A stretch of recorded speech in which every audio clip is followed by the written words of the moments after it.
Well, I'm here at AJA stand here, IBC 2018, and I've got Bryce Button with me. Hi, Bryce. Hi, how do you do? Yeah, very well, thank you. So what are we talking about this year at IBC? So we've got three key themes. The first would be HDR. We've got a couple of updates on that front for the FS-HDR, which is our real-time transform engine. One RU device that takes SDR to HDR between the different formats or flavors.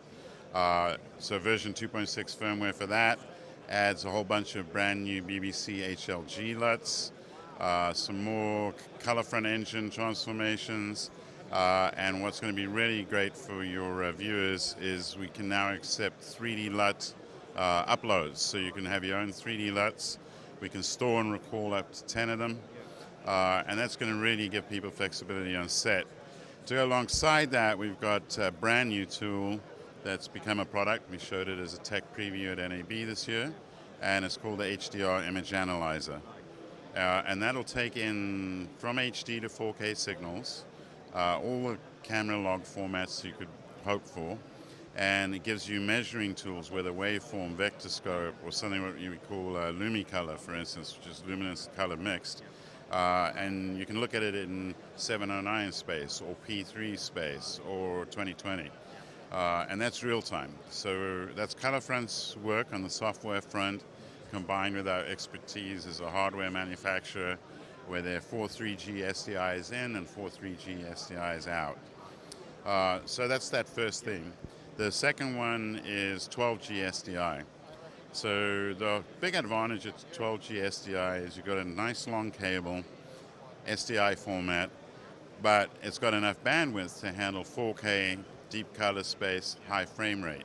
So our Kona line of I/O cards, we've introduced a brand new card there called the Kona 5.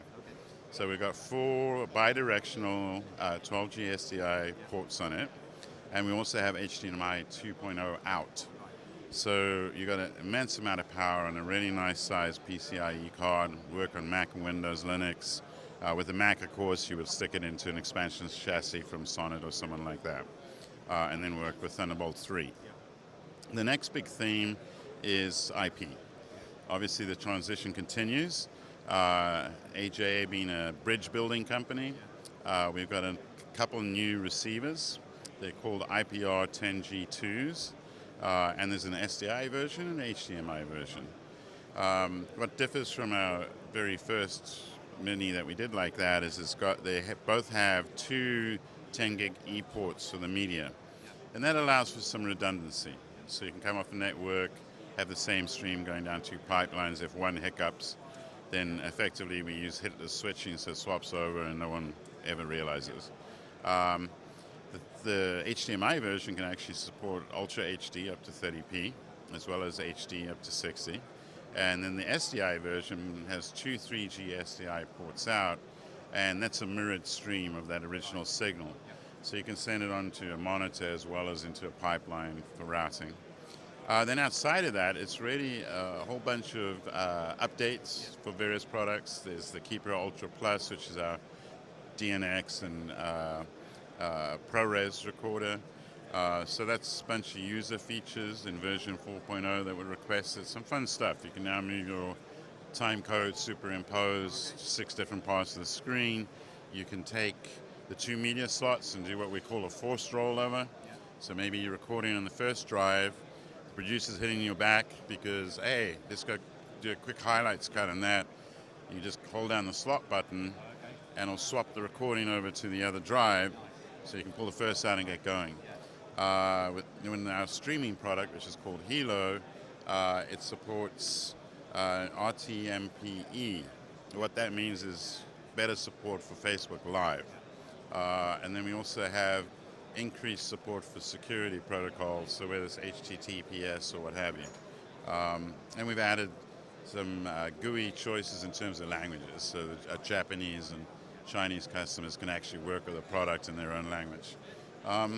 So it's a whole slew of stuff, but it really is about those 3 main threads, HDR, IP, and 12G SDI.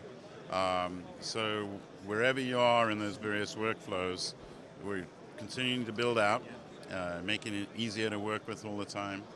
And then, the final thing I'd say is if you're an editor, whether you look at the new Kona 5 card or not, we've always given free desktop software. So desktop software version 15 will work with any of those Kona cards or our Thunderbolt products. We've added some nice features there. We've basically taken AJA Control Room, which is a free player recorder. When you don't need a full-on NLE, you just want to look at your stuff. And that now supports system audio and full screen playback. So it's effectively a software player with all the DPX and tons of codec support for playback. So if you bought like one of our Kona HDMIs, which is our HDMI capture device, you don't need an external monitor. You can just use that software and off you go. So, there's a lot of stuff there because we build fairly complex products in some ways. We've also built out for our website at aja.com. We've got a couple more solution pages. We've added more information on the latest for HDR. We also built a new page for streaming. So if you work with streaming and fiber, because we've had an explosion of use with fiber in the last 12 months again. But fiber can be complex if you don't really know what you're doing. So if you want to understand a bit more about multi-mode and single mode and these things, you'll find educational materials. And from there, of course, we guide you to our products. But I think at this point in time, we're just trying to really help people understand where they're at, where they want to go, and we continue the bridge work that we've always done. Bryce, amazing from you guys as always. I can see why your stand is always so busy here. Obviously you highlighted that, but the website is the place to go if people aren't able to come and see you here at IBC. So how can we find you on the web?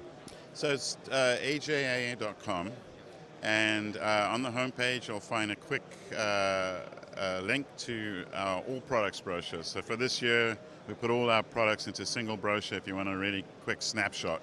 If you go to the product pages, you can always learn more in the individual brochures and the solutions page, and we actually have a link to what's new there. So, all right. Bryce, thank you very much. Well, there you have it. An awful lot from AJA this year at IBC. Definitely worth going and have a look at their website. Lots of useful information there as well.